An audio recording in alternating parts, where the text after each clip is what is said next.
وہ ایک خاص تنظیم ہے جو ہمارے اوپر 2017 کے دھرنوں سے مسلط ہوئی ہے. اس وقت کی اسٹیبلشمنٹ نے اس مذہبی تنظیم کو اس وقت کی پولیٹیکل گورنمنٹ کو کمزور کرنے کے لیے استعمال کیا. وہ آج تک ہمارے گلے پڑی ہوئی ہے. چاہے وہ جڑاں والا واقعہ ہو جائے، خواہ وہ سیالکوٹ کا سری لنکن کے قتل والا واقعہ ہو جائے، ان ساری ایکٹیویٹیز کے پیچھے وہ لوگ آپ کو نظر آئیں گے. ایون یہ اچھرا بازار لاہور میں وہ جو ہماری ایک سسٹر کے ساتھ جو کچھ کرنے لگے تھے یہ لوگ، وہ ایک خطاطی والا سوٹ دیکھ کے، یہ سارے لوگ آپ کو ایک ہی خاص تنظیم کے ساتھ جڑے ہوئے یا ان کے موٹیویٹڈ نظر آئیں گے. ضروری نہیں کہ سارے کے سارے اس تنظیم کا حصہ ہوں، لیکن ظاہر ہے اس تنظیم نے جو ڈیمیج کرنا تھا نا ہماری نیشن کا وہ کر دیا. جو مینٹل ماڈل بدلنے تھے وہ بدل دیے. میرے اوپر خود 5 دفعہ جو مرڈر اٹیمپٹ ہوئی ہے، 5 کے 5 لڑکے اسی تنظیم سے موٹیویٹڈ تھے. اس سے آپ اندازہ لگا لیں. تو وہ جو ڈیمیج پہنچانا تھا وہ پہنچا دیا. اور اس میں ظاہر ہے پہلے نمبر پہ ہماری اسٹیبلشمنٹ مجرم ہے جنہوں نے ان لوگوں کو ہم پہ مسلط کیا. اب اگر ان کو اس کی ہیٹ فیل ہو رہی ہے نا تو یہ آپ لوگوں کی بھی آپ کے آگے آ رہی ہے. ہم تو بھگت رہے ہیں، آپ کو بھی بھگتنی چاہیے. یہ آپ نے بویا تھا، کاٹنا تو آپ کو چاہیے تھا، لیکن یہ عوام کو بھی کاٹنا پڑ رہا ہے آپ کے ساتھ. ان کا جب بڑا گرو زندہ تھا اس کے زمانے میں 3-4 دن کے لیے جب پورا ملک بند ہو گیا تھا، اسی دن تم نے پاکستان کا جنازہ نکال دیا تھا. یہ تو اب باقیات ہیں، ہم بھگتیں گے، اب ڈیکیڈز تک بھگتیں گے. تو لہذا یہ چھپانے کا کوئی فائدہ نہیں. ایجوکیٹ کریں عوام کو کہ ان کے شر سے اپنے بچوں کو، اپنی فیملیز کو دور رکھیں. یعنی اب ہر مسلمان دوسرے مسلمان سے ڈرتا ہے. یہ نہ مسلمان کی تمیز کرتے ہیں نہ کافر کی تمیز کرتے ہیں. جس کو دل چاہے گا یہ گستاخ ڈکلیئر کر دیں گے. اگر یہ اتنے کانفیڈنٹ ہے تو مقدمات کو کیوں نہیں فیس کرتے؟ کہتے ہیں نہیں وہ جج ان کے ساتھ مل جاتے ہیں، یہ کچھ ہو جاتا ہے. بھائی جب یہ سب کچھ ہو جائے تو آپ کو کس شریعت نے اجازت دی ہے کہ آپ قانون کو ہاتھ میں لیں گے؟ اس طریقے سے تو میرے بھائی میں تمہیں اور تمہارے بزرگوں کو اپنے آباء و اجداد کے عقیدہ توحید کی خرابی کا سب سے بڑا سبب سمجھتا ہوں. تو کیا میں موب اکٹھے کر کے تمہارے مزارات سے بزرگوں کو نکال کے ان کو ٹانگنا شروع کر دوں غصہ اتارنے کے لیے؟ قانون کو ہاتھ میں لوں؟ نہیں، میں علمی اختلاف کرتا ہوں، تم بھی کر لو. دنیا میں اگر انصاف نہ بھی ملا آخرت میں مل جائے گا. جوڈیشری اگر انصاف نہیں بھی کرتی تب بھی آپ قانون ہاتھ میں نہیں لے سکتے، ورنہ ہر شخص کہے گا کہ یہ میرے بھائی کا قاتل ہے، چونکہ انصاف نہیں ملا میں اسے خود گولی مار دوں گا. یہ علیحدہ بات ہے، اس سے بعد میں جو کچھ بھگتنا پڑے. یہ ذلیل ہو رہے ہیں سارے لوگ. میں نے تو باقاعدہ اپنے بڑوں کو یہ کہا تھا ان لوگوں کی ذلت کی خبریں نا جیل خانوں سے عوام کو دکھایا کریں. یہ ویسے میڈیا سے آؤٹ ہو جاتا ہے. آپ کیا سمجھتے ہیں کہ وہ دندناتے پھر رہے لوگ جنہوں نے سری لنکن کو قتل کیا تھا، یا جڑم والا میں 2 درجن سے زیادہ انہوں نے گرجے جلا دیے تھے؟ وہ سینکڑوں کی تعداد میں لوگ ذلیل ہو رہے ہیں جیلوں کے اندر. فیملیاں رل گئی ہیں ان کی.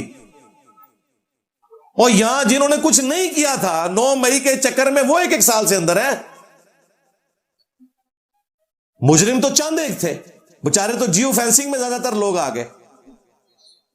تو یہ سارے لوگ ذلیل ہو رہے ہیں، لیکن ان کی ذلت کی خبر چونکہ باہر آتی نہیں ہے، لوگ سمجھتے ہیں کہ وہ سارے چھوٹ گئے ہوں گے، اس وجہ سے آگے ہمت ہو جاتی ہے. ورنہ ان کی سزائیں پبلکلی بتائی جائیں نا، یہ انسان کے بچے بن جائیں. ایک شخص کو ایکسٹرا جوڈیشل ایکٹیویٹی کے اوپر ٹانگا تھا نا، اس وقت army chief, prime minister, judiciary تینوں ایک پیج پہ آئے تھے سلمان تاثیر کے قتل کے کیس میں. اگر اس کو اس وقت نہ ٹانگا جاتا تو آپ کو ہر مہینے ہر ہفتے اس قسم کے کئی غازی نظر آنے تھے پورے ملک کے اندر. لیکن پھر لوگوں کو یقین ہو گیا نہیں ہمیشہ اس طرح نہیں ہوتا، ٹانگ بھی دے دینے. اور پھر انہوں نے چن کے ڈیٹ بھی رکھی 29 فروری کی کہ برسی بھی 4 سال بعد آئے. ہاں، فروری جو ہے وہ 28 کا مہینہ ہوتا ہے، لیپ کے سال میں 29 کا ہوتا ہے. وہ جان بوجھ کے انہوں نے 29 فروری کی ڈیٹ رکھی تھی تاکہ یہ ہر سال برسی نہ منا سکے. تو وہ ایک ایسا ڈیسیژن تھا جس کی وجہ سے مستقبل کے واقعات رک گئے. اب بھی اس قسم کے جو واقعات ہیں ان مجرمین کی خبریں پھر چلنی چاہیے. ابھی انہوں نے بندے پکڑ لیے کچھ لوگ جو ہے جیو فینسنگ میں آئے ہیں ان کو بھی وہ پکڑ رہے ہیں، اور انشاءاللہ اس معاملے کو بھی منطقی انجام تک پہنچائیں گے۔ باقی یہ جو لوگ گلا کرتے ہیں نا کہ یہ آئے دن پاکستان میں اس طرح کے واقعات کیوں ہوتے ہیں، اور بھائی 25 کروڑ کی آبادی کا ایٹم بم ہے ہم، اس میں اس طرح کے 1-2 واقعات مہینے میں ہو جانا یہ کوئی بڑی بات نہیں ہے جو ہم نے جنریشنز پروڈیوس کی ہوئی ہیں۔ میں تو اللہ کا شکر ادا کرتا ہوں کہ کبھی کبھار کوئی ایک آدھ واقعہ آتا ہے، ورنہ اتنی بڑی آبادی کا ایٹم بم، اور اس میں بھی پھر برین واش لوگوں کا بھی ایک پورے کا پورا ایٹم بم بنا ہوا ہے، اس میں یہ چند ایک واقعات آنا یہ بہت تھوڑے واقعات ہیں۔ اللہ کا شکر ہے یہ بھی وقت کے ساتھ انشاءاللہ ایڈریس ہو جائیں گے، لیکن یہ ڈیمیج ہوا ہے نا، کچھ عرصہ تو ہمیں بھگتنا پڑے گا، سیدھی سی بات ہے۔ انہوں نے اپنا فخر سمجھ لیا کہ ہم نے یہ حرکتیں کرنی ہیں، اس کے بعد جو مرضی ہوتا رہے۔ اس وقت لوگوں کے بچوں کو ورگلا کے اپنے ساتھ استعمال کرتے ہیں، بعد میں پھر جب ضمانتیں کروانے کی باری آتی ہے کوئی بندہ ضمانت دینے کے لیے تیار نہیں ہوتا، پوری فیملیز رول جاتی ہیں، اس وقت وہ نعرے مار رہے ہوتے ہیں، انہیں پتہ ہی نہیں بعد میں کیا ہونا ہے ان کے ساتھ، ان نعروں کا مزہ پھر بعد میں نکلتا ہے۔ ادروائز جس طریقے سے یہ جن بوتل سے باہر نکلا ہوا تھا نا، آپ 4-5 سال پہلے چلے جائیں تو یقین کریں سانس لینے میں بھی دشواری ہوتی تھی، جس طرح یہ چھائے ہوئے تھے، کوئی اینکر ان کا نام نہیں لیتا تھا۔ اب تو یہ کافی حد تک ان کا ڈنگ نکل چکا ہوا ہے۔ یہ چند ایک واقعات چونکہ ہم نے بویا ہوا ہے تو کبھی کبھار کوئی اس طرح کا واقعہ کاٹنا پڑ جاتا ہے، ادروائز اللہ کا شکر ہے کہ ضرب عزم اور رد الفساد حافظہ اللہ تعالی، FATF حافظہ اللہ تعالی، ہاں کٹو کلپ میرے، ہاں ظاہر ہے ہمیں گوروں نے بتایا ہے کہ سینڈ پونجو ہے اپنا، ہاں اسی سینڈ بھی نہیں سی پونج سکتے اپنا، یہ گوروں نے ہمیں بتایا آ کے۔ یہ گورے ابھی بھی نہ بتاتے نا، ابھی بھی ہماری اسٹیبلشمنٹ کو ہوش نہیں آنی تھی کہ یہ ہم کیا دہشت گرد پال رہے ہیں، اپنی آنے والی نسلوں کو برباد کرنا شروع کر دیا ہم نے۔ یہ کوئی ضرب عزم رد الفساد کا کریڈٹ اگر جاتا ہے پہلے نمبر پہ تو وہ گوروں کو جاتا ہے، اس کے بعد ہماری پولیٹیکل اس وقت کی گورنمنٹ کو یا فوج کو جاتا ہے۔ انہوں نے تو خود نہیں تھا کرنا، انہوں نے تو ایک پرائم منسٹر فارغ کر دیا اس چکر میں، وہ ڈان لیگ کے چکر میں، یہی چکر تھا نا، وہ کہتا تھا یار ان کو سنبھالو، یہ کیا تم لوگوں نے پالے ہوئے، اس کی ڈان لیگ بنا کے تو اس کو انہوں نے طریقے سے فارغ کر دیا۔ بعد میں ان کو سمجھ آئی تو پھر خود ہی انہوں نے رد الفساد شروع کیا اور ڈان لیگ کو اپنی پالیسی بنا لیا FATF کی وجہ سے۔ یعنی ہم پوری کھاری کاٹنے کے بعد وہی کچھ کرتے ہیں جو ہمیں کوئی پہلے مت دے دے، لیکن بعد میں سمجھ آتی ہے ہمیں، پہلے نہیں سمجھ آتی جب تک ہم وہ تھوک کے چاٹ نہ لیں اپنا۔ یہ سارے کے سارے معاملات اب آپ کے سامنے ہیں، ہم نے تو اس کے لیے آواز بلند کرنی ہے، لوگوں کو ایجوکیٹ کرنا ہے کہ بچ جاؤ ان مولویوں کے شر سے، اپنے بچوں کو بچاؤ، یہ برین واش نہ کریں، اس قسم کی ایکٹیویٹیز سے اپنے بچوں کو بالکل دور رکھیں، یہ کوئی دین کی خدمت نہیں ہو رہی ہے۔ اسلام تو اتنا سخت ہے اس معاملے میں کہ سورۃ المائدہ کی آیت نمبر 32 میں اللہ تعالیٰ نے یونیورسل ٹروتھ کے طور پر بنی اسرائیل کے لیے بھی اور امت محمدیہ صلی اللہ علیہ وآلہ وسلم کے لیے بھی قانوناً یہ بات بیان فرما دی ہے کہ جس شخص نے ایک جان کو قتل کیا، ایک جان کو، جان نفس کا لفظ استعمال کیا، مسلمان نہیں، نفس، خواہ مسلمان ہو کافر ہو، سوائے 2 استثناء کے، قتل کے بدلے قتل اور وہ بھی جوڈیشری کے تھرو، یا کوئی فساد فی الارض کر رہا ہے وہ بھی جوڈیشری کے تھرو، یہ 2 وجوہات کی بنا پر کسی انسان کی جان لی جا سکتی ہے، وہ بھی لے گی عدالت۔ ان 2 کے سوا اگر کسی نے کسی ایک انسان، ایک جان کو بھی قتل کیا، گویا اس نے پوری انسانیت کا قتل کر دیا، اور جس نے ایک جان کو بچایا اس نے پوری انسانیت کو بچا لیا۔ یہ تھی اسلام کی تعلیمات۔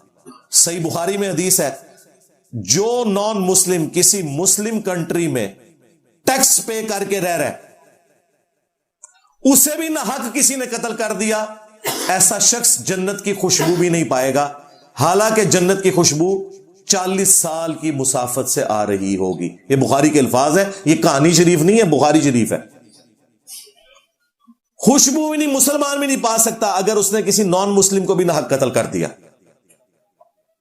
تو یہاں تو یہ سارا ہو رہا ہے، اور اس کے بعد نعرے لگا رہے ہیں جنتی ہونے کے، اور تم لوگوں کا تو علمی لیول یہ ہے کہ تمہیں یہ بھی نہیں پتا کہ قرآن کو اگر تلف کرنا پڑے نا پرانے اوراق کو، تو اس کا سب سے بہترین طریقہ ہی اسے آگ لگانا ہے، گستاخی کی نیت سے نہیں۔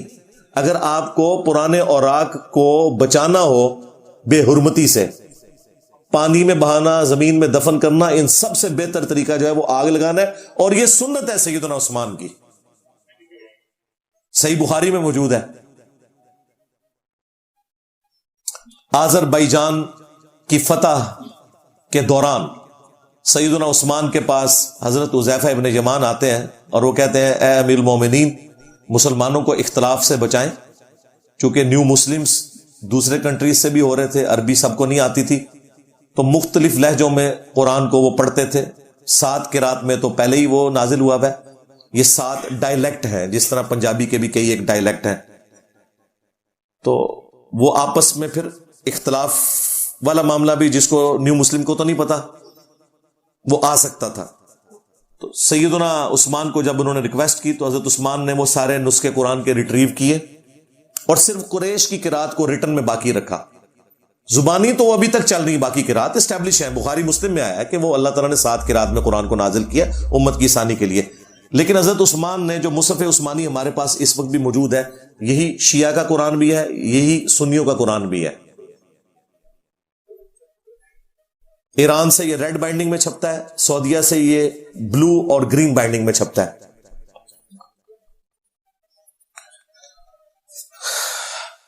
دمشق کے ایک رائٹر ہے، انہوں نے لکھا ہے، عثمان طاہا اس کا نام ہے، اس کا نام بھی عثمان ہے، زندہ ہے بھی، اور ایسا پیارا قرآن لکھا ہے، ہر صفحے پہ آیت مکمل ہو رہی ہے۔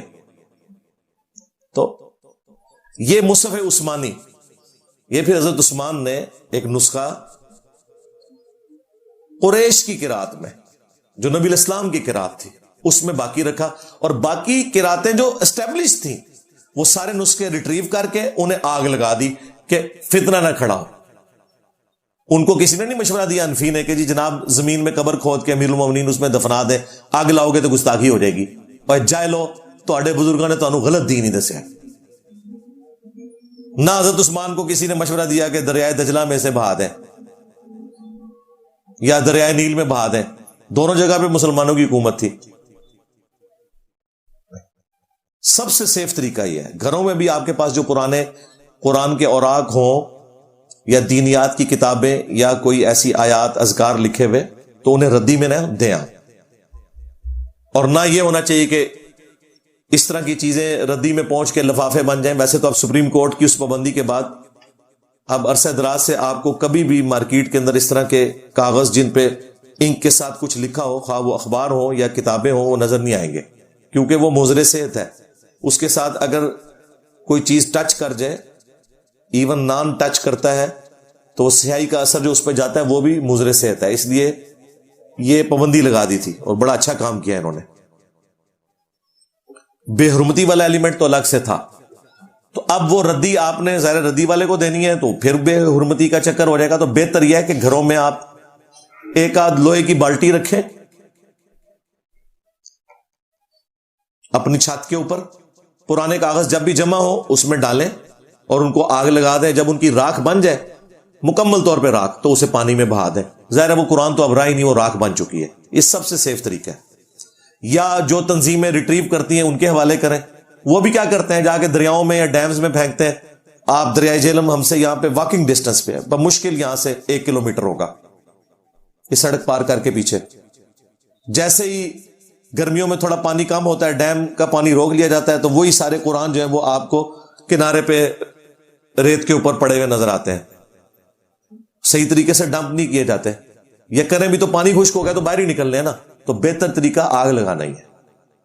اور اگر دریا میں بھی پھینکنا ہے آپ نے یا ڈیم کے اندر بھی، تو کسی مضبوط بوری میں اسے ڈال کے اس میں پتھر ڈالیں، اوپر سے اس کا منہ بند کریں، ایک کشتی کرائے پہ لیں، اور جہاں پانی خشک نہیں ہوتا یا ڈیپ واٹر ہے وہاں پہ جا کے آپ اس کو ڈالیں تاکہ وہ پیندے میں جا کے بیٹھ جائے۔ کل کو اگر پانی خشک بھی ہو تو وہ باہر نہ نکلے۔ یہ پھر طریقہ، اور یہ مشکل طریقہ ہے، سب سے سیف طریقہ آگ لگانا ہے۔ لیکن خدا دا گاڑی کسی سامنے نہ لانا، نہیں تو اگلا نمبر تھوڑا لگیا جائے۔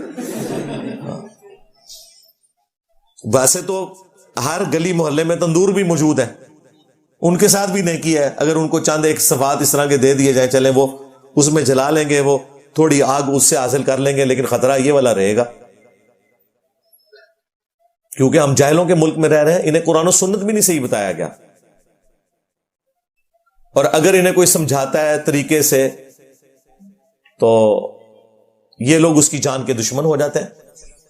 آپ دیکھ لیں ہمارے جو بھائی ہیں اقرار الحسن, ان پہ بھی دیکھیں حملہ کر دیا وہ شف سرکار نے. اس کا وہ رائٹ ہینڈ ہے بندہ جو سامنے آیا ہوا ہے, اس کی گاڑی روک لی ہے, اس کے اوپر انہوں نے ڈنڈوں سے اور پتہ نہیں کیا شیشہ سامنے ونڈ سکرین بھی توڑ دی, اس کے بعد تیزاب پھینکا.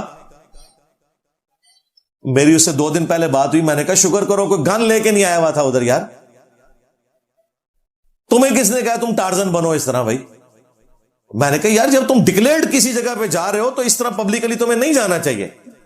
تمہیں چاہیے چپ کر کے ایک موٹر بائک کے پیچھے بیٹھو, کہیں پچھلے دروازے سے اندر انٹر ہو جاؤ. اب اس طرح اعلانیہ انٹر ہو گئے تو وہ تو تیار بیٹھے ہوئے, جدھر جدھر جاؤ گے وہ بندے پیچھے بھیجے گا. ان کا تو طریقہ واردات یہ ہے. ابھی تو صرف تیزاب پھینکا ہے نا, مجھے بتایا اگر وہ گولی چلا دیتا, خدا نہ خواستہ اقرار کو لگ جاتی ہے, اقرار کو نہ لگتی ساتھ والے کو لگ جاتی, تو کیا ضرورت ہے جناب ٹارزن بننے کی؟ اگر آپ نے کام اس طرح کا کرنا ہے پھر آپ کو ٹارزن بننے کی ضرورت نہیں ہے. نہ آپ سیکورٹی کے ساتھ جتنے مرضی باڈی گارڈ آپ رکھ لیں, کسی باڈی گارڈ نے جب گولی چلی تو اس نے نہیں سامنے آگے کھڑے ہونا, اس ٹائم ہوش ہی نہیں ہوتی انسان کو, اپنا آپ بچانے کی لوگ کوشش کرتے ہیں. تو ضرورت ہی نہیں کہ آپ اس طریقے سے ڈکلیئرڈ کسی جگہ پہ جا رہے ہیں تو وہاں پہ بھی آپ پبلک میں سے گزر کے جائیں کہ ٹھیک ہے کوئی آپ کو آگے اس طریقے سے نقصان پہنچائے. یہ کوئی اسلام نے آپ کو اس قسم کی تعلیمات نہیں دی ہوئی ہے. اپنی سیفٹی کے ساتھ چلیں. اور پھر جرت یہ ہے کہ جب اس طریقے سے حملہ کرتے ہیں, بعد میں جب وہی میں نے آپ کو بتایا میرے اوپر جن لوگوں نے اٹیک کیا انہوں نے بھی صحت جرم سے انکار کیا ہوا ہے. ادھر آنے سے پہلے کہتے ہیں پھندا چوم لوں گا, بعد میں کہتے ہیں ہم تو گئے ہی نہیں تھے وہاں. بڑوں سے لے کے چھوٹوں تک سارے معافیاں مانگتے آئے ہیں. میں نے اپنی ویڈیوز میں کئی دفعہ دکھایا, ساری کہانیاں بنا بنا کے آپ کو بتائی ہوئی ہیں. یہ پہلے دن ہی جوش ہوتا ہے, آہستہ آہستہ جوش سارا نکل جاتا ہے. جیل کا آپ کو اندازہ ہی نہیں ہے, 24 گھنٹے وہاں جو ہے وہ 1 سال کے برابر ہوتے ہیں. اتنی مشکل زندگی ہے جیل کی, تو سارا عشق نکل جاتا ہے. یہاں یہ حالت ہے, لوگوں کو اس طریقے سے مروا دیتے ہیں یہ, اگر کوئی اصلاح کی کوشش بھی کرے تو ہم گورنمنٹ سے یہی کہیں گے کہ اس طرح کے جتنے واقعات ہیں ان کو فوراً سے پہلے منطقی انجام تک پہنچایا کریں اور بالکل کوئی لحاظ نہ کیا کریں. رہا ان کا معاملہ, ان کو ایکسپوز کریں.